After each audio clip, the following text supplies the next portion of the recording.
Ini pencarian korban hilang akibat longsor yang menerjang permukiman. Kita sudah terhubung dengan Kepala Pusat Data Informasi dan Komunikasi Kebencanaan BNPB, Abdul Muhari. Selamat siang, Pak Muhari.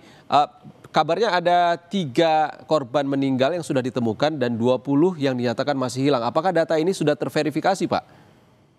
Ya, selamat siang Mbak Risan. Jadi data update terakhir dari lapangan pukul 11:16 siang ini sebelum sholat Jumat, itu untuk korban jiwa yang sudah ditemukan 3 orang meninggal dunia, eh, jenis kelamin perempuan ketiga-tiganya.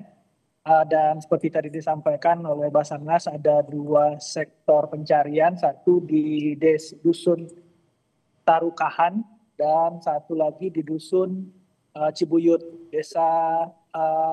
Di dusun Tarukahan ini sebelumnya 7 jiwa, tadi ditemukan satu tinggal 6 jiwa, sedangkan di dusun Cibuyut itu masih 14 jiwa, sehingga total pencarian hingga siang ini 20 korban hilang.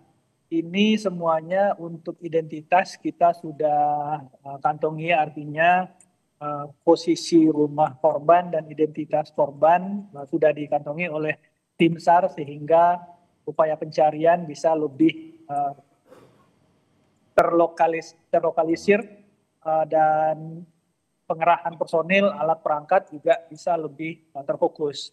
Perlu kami sampaikan Mas Ihsan bahwa BNPB saat ini sudah menggeser beberapa tambahan perlengkapan supaya nanti upaya pencarian sedapat mungkin bisa kita teruskan di malam hari. Kita sudah menggeser light tower, kita sudah menggeser pompa Alkon untuk pemisahan tanah lumpur, sehingga upaya pencarian sebisa mungkin kita optimalkan. Itu di sisi hilirnya.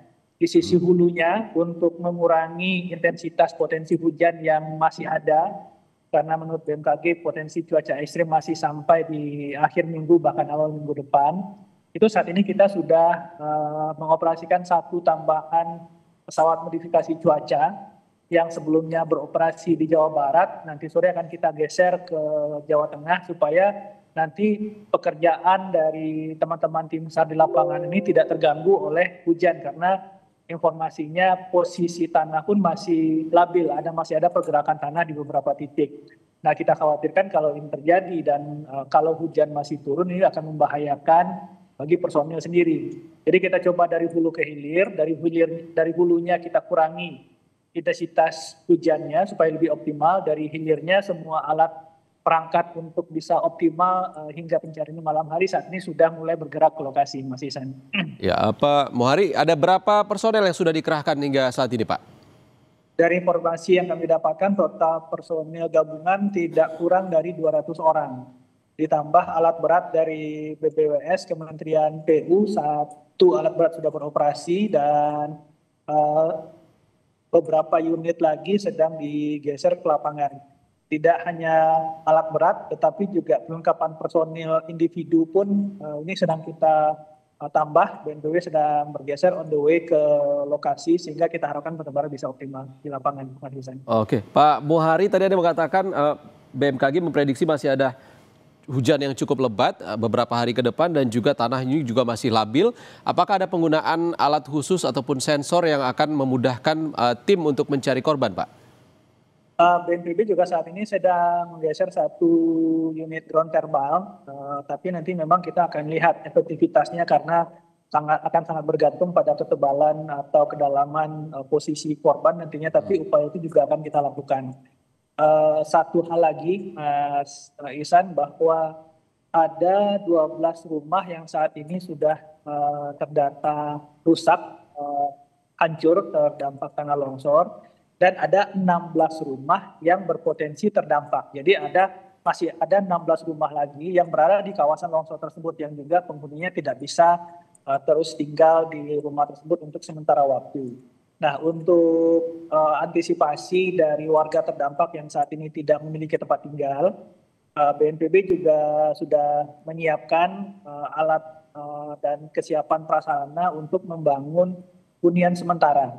Jadi kalau kita total 12 tambah 16 tidak lebih dari 30 unit rumah atau bahkan jika itu bertambah hingga 50 unit rumah. Untuk hunian sementara ini nanti insya Allah bisa kita selesaikan dalam 10 hari ke depan supaya nanti masyarakat yang terdampak yang kehilangan tempat tinggal saat ini mengungsi di tempat kerabat itu bisa sementara di hunian sementara nantinya. Pak Ihsan. Baik, pengungsian juga terus di-handle Pak ya di sana. Untuk kedepannya bagaimana? Apa yang terkait pencarian, apa yang akan segera dilakukan, yang urgent untuk dilakukan, dan bagaimana pihak keluarga ini tuh bisa mendapat informasi di sana? Ya, selama fase tanggap darurat tentu saja dua hal yang menjadi prioritas. Pertama itu pencarian korban sampai selesai. Kita harapkan benar-benar bisa optimal di fase golden time ini. Kemudian bersamaan dengan itu juga penanganan warga terdampak. Jadi kelengkapan logistik dasar permakanan maupun non permakanan sementara akan kami pastikan bahwa itu terlengkapi dengan baik. Sementara tadi kami berkoordinasi dengan daerah lokasi mana yang bisa untuk sementara dibuat hunian sementara bagi warga ini. Tapi tentu saja fokus penanganan dalam 3x24 jam ini pertama itu pencarian korban, kedua penanganan warga terdampak yang selamat. Mas Ihsan. Baik, terima kasih Kepala Pusat Data dan Informasi BNPB Pak Abdul Muhari sudah berbagi informasi bersama kami di Sapa Indonesia Siang. Terima kasih Pak Abdul.